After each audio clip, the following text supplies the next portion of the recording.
Voltamos com Manhã da Piedade aqui pela TV Horizonte. E eu deixei no ar aí um convite para ouvir uma história sobre atração animal em Belo Horizonte. A cidade, Belo Horizonte é uma cidade muito nova, foi inaugurada em 1897, no dia 12 de dezembro.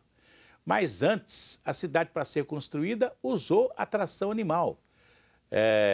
Grandes empresários, inclusive o pessoal, o Camargo Correia, ele começou, né? Ele começou a empresa dele porque ele tinha uma carroça para fazer entregas e trabalhar na construção civil e a construção de ruas na cidade de São Paulo. Como ele criou, foi comprando uma, duas, três, teve um plantel de cavalos e muitas carroças para trabalhar nas obras de São Paulo. Um dia ele comprou o primeiro caminhão, comprou o primeiro trator e foi se tornando um grande empresário. Mas aqui em Belo Horizonte, a cidade que foi construída à base da tração animal, né? Nós tínhamos já a primeira estrada de ferro construída ali de General Carneiro para Belo Horizonte, né? Mas aqui dentro da cidade, né, todo o transporte do material que era usado para a construção das secretarias, do Palácio da Liberdade, das ruas, etc., era feito por tração animal. E não foi diferente com a funerária. A funerária também era um funeral puxado por um cavalo, não é? E a funerária da cidade tinha um plantel maravilhoso, cavalos lindos, maravilhosos, que de vez em quando a funerária, para renovar o plantel, colocava em leilão aqueles cavalos maravilhosos. E os donos das carroças de leite, carroça de padaria e etc., iam para, naturalmente, arrematar os cavalos em leilão, porque os cavalos da funerária eram cavalos lindos, maravilhosos, que trabalhavam pouco, gordos, bonitos, né? Então, um cidadão, amigo meu, que trabalhava com carroça de leite, né? Então o patrão dele comprou um cavalo da funerária. E eles iam buscar o leite que chegava de Santa Luzia na estação de Belo Horizonte, ali na Praça Rui Barbosa. Colocava o leite nas carroças e o cavalo não atendia, né, a ordem dele para ir para outros locais da cidade. Primeiro ele subia a Avenida Santos Dumont, que chamava Avenida do Comércio, entrava ali na Curitiba, ia para o lado da Lagoinha, ia lá no Cemitério do Bonfim, depois de fazer a volta na praça do Cemitério do Bonfim, aí ele podia fazer a freguesia dele de leite. Mas o cavalo estava tão acostumado por causa da funerária, ele tinha que ir ao Cemitério do Bonfim. Você vê só que coisa interessante que era, né? O transporte animal. Mas, ô Márcio, tem um caso aqui que vira e mexe, esse assunto surge na cidade, que é o Mercado Central. Certo. Eu conheço o Mercado Central desde que eu entendi por gente. Meu pai era comerciante e lá antigamente era a Ceasa de Belo Horizonte, porque as mercadorias chegavam lá.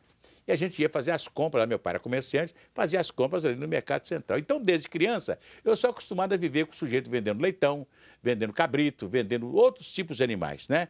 E ficou no Mercado Central um comércio de animais, cachorros e gatos, né? Tem também, tem aves, não é verdade? Passarinhos e etc. Então, há sempre uma polêmica muito grande se o mercado deve ou não manter o comércio de animais. Hoje, esse comércio ele está sendo muito bem vigiado, porque tem veterinário responsável, etc. e tal. Tem algum problema vender um animal no Mercado Central? Atualmente não, porque foi regularizado tudo, né? Sei. E tem, como o senhor mesmo disse, né, muita gente de olho, né? Tem a própria vigilância sanitária, que é muito boa, né? E a gente vê a qualidade, melhorou muito até dos cães que a pessoa vende lá. Sei. Então, se fosse muitos anos atrás, a gente via muito as viroses. Hoje, com vacinas melhores, essa consciência... Até porque os animais que estão ali já passaram para o veterinário. Já passaram, são lojas antigas, não são lojas... já são lojas mais tradicionais. É verdade. E tinha aquela situação de achar que podia contaminar alimentos. Mas a gente vê que o Mercado Central de Belo Horizonte ganhou o prêmio. Acho que foi terceiro lugar É o terceiro mercado mais importante do mundo, né? E tem acho que mais de 80 anos esse mercado. O mercado ele tem 80 anos, ele está ali desde o ano de 1929. Mas, na verdade, o mercado central de Belo Horizonte era o mercado municipal, né? Que quando ele foi inaugurado pela primeira vez, ele ficou ali durante alguns anos onde é a rodoviária. E ele foi transferido para aquele local onde ele está no ano de 1929. Então, vai fazer 90 anos ano que vem, né? Então, ali naquele local, mas o mercado é mais antigo, ele tem 120 anos, ele é da idade da cidade, né? E a gente vê o seguinte, a pessoa vai escolher comprar lá um filhote. Logicamente, ela pode pedir o cartão de vacina e não só verbalmente falar, ele é vacinado. Por mais que confie, a loja antiga deve pedir principalmente o cartão de vacina do cachorro ou do gato. É verdade. E das aves não, né? Mas os cães e gatos estão muito sujeitos às viroses e logo depois a pessoa deveria levar num veterinário para ele fazer uma avaliação. Então ele vai avaliar se o animal foi bem comprado. A gente pode depois, tendo tempo, dizer sobre pedigree, que às vezes a pessoa vai comprar com pedigree. Não é importante comprar com pedigree, que não é sinal de saúde.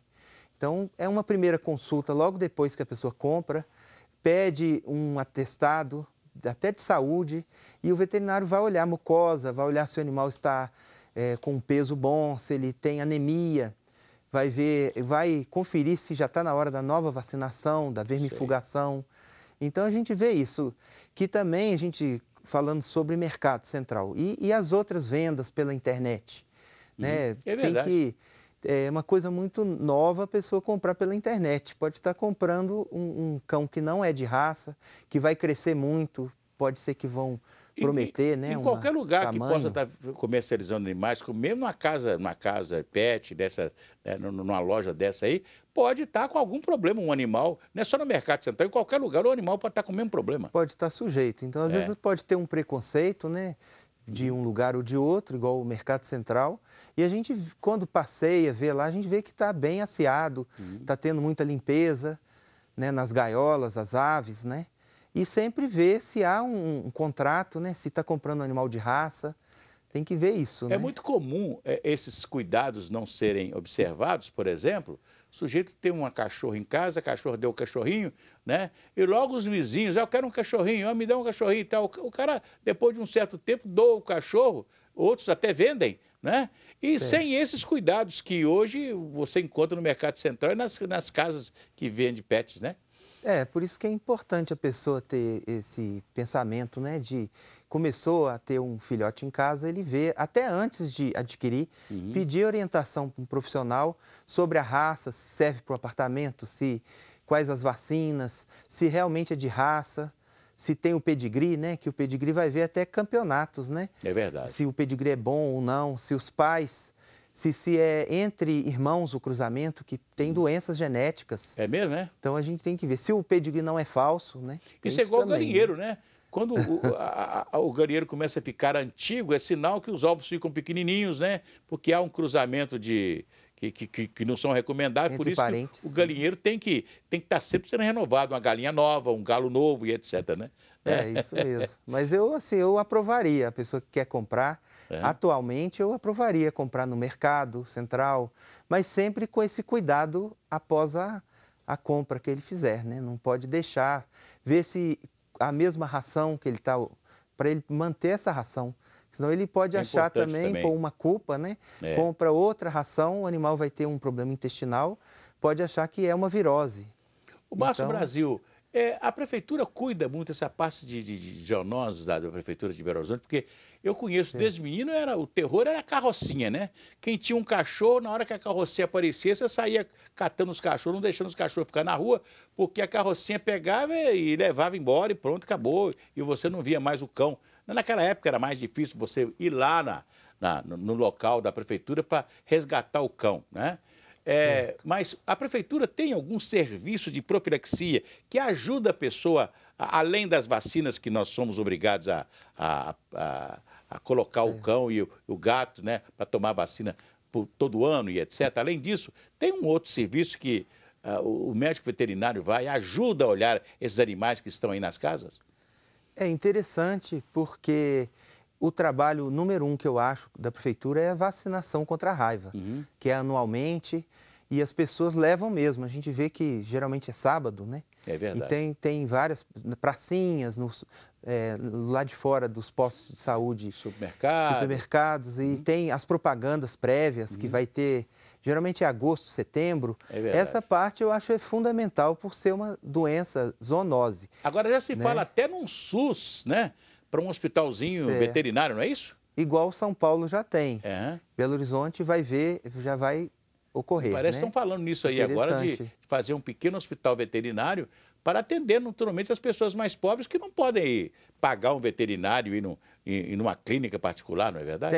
Tem o hospital. Tem também o crematório que vai ser lançado, público, né? Existe crematório para animais particular, mas a gente tem que ver a população carente, que ela não teria acesso.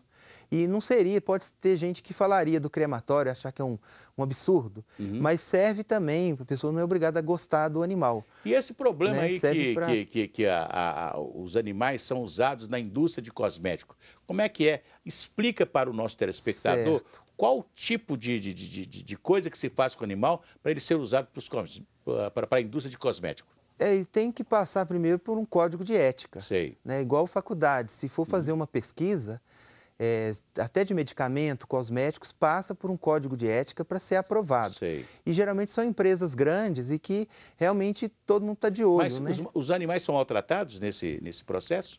Não são por causa disso, desse código de ética. Sei. Eles vão fazer pesquisas, por exemplo, de cosméticos próximo do olho, ao invés da pessoa fazer um teste nela, ela vai usar em cães. O cães. Mas já são coisas assim para, por exemplo, aprimorar um produto. Não vai ser um produto tão maléfico, né? Sei. Então, para ver assim, um novo tipo de erva medicinal, coisas naturais, igual muita empresa de cosmético tem, não vai logo pingar direto no olho, vai passar perto da pálpebra, mas tem todo esse cuidado, que estou dando um exemplo de olho. Né? Então, e esses animais, naturalmente, são bem cuidados também com veterinários e tudo? São obrigados a ter um veterinário, são animais de raça, geralmente o Beagle. Mas então a gente tem que tomar cuidado com o que passa, né, de dizer que é um maltrato. Pessoas pulando à noite nessas empresas para roubar o cão, isso também é um crime, você pegar uma coisa. E são animais muito úteis para nós, porque ao invés de... Imagina se é um produto para uma criança.